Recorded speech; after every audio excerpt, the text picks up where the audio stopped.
हाय, तर तुम्हा सर्वांचं स्वागत आहे आपल्या नवीन व्हिडिओमध्ये. तर इथे आज आम्ही श्री म्हसोबा महाराजांच्या यात्रेनिमित्त लोणीला आलो होतो. दत्त जयंतीच्या दिवशी ही यात्रा सुरू होते. त्यानंतर ही चांगली 8-10 दिवस सारे दुकानं वगैरे येतात. भेळीचे वगैरे पण राहतात.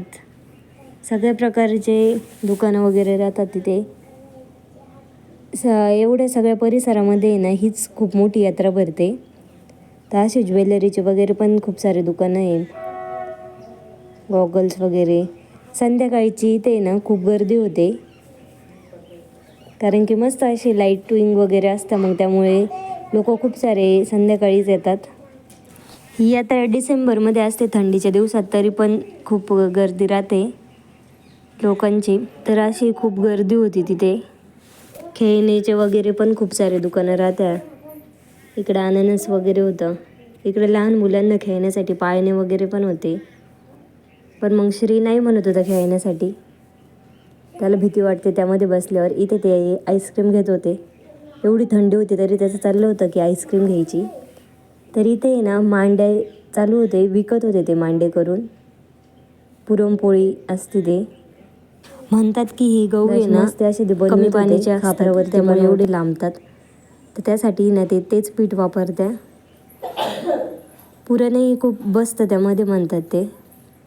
तर मस्त असे चालू होते. इकडं आम्ही पाळण्यांकडे चाललो होतो. खूप मोठे मोठे असतात. तर चला तर मग जाऊया आता तिकडे. तर इथे आलो होतो आम्ही पाळण्यांकडे. खूप गर्दी होती.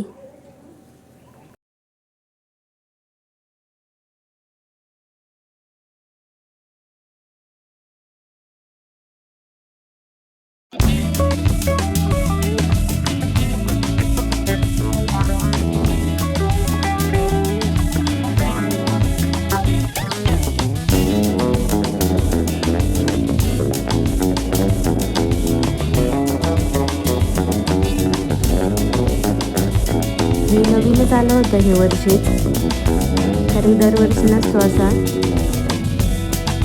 तर अशी यात्रा होती. चला तर मग भेटूया असेच नवीन व्हिडिओमध्ये. तोपर्यंत लाईक करा, शेअर करा, सबस्क्राईब करा आपल्या चॅनल.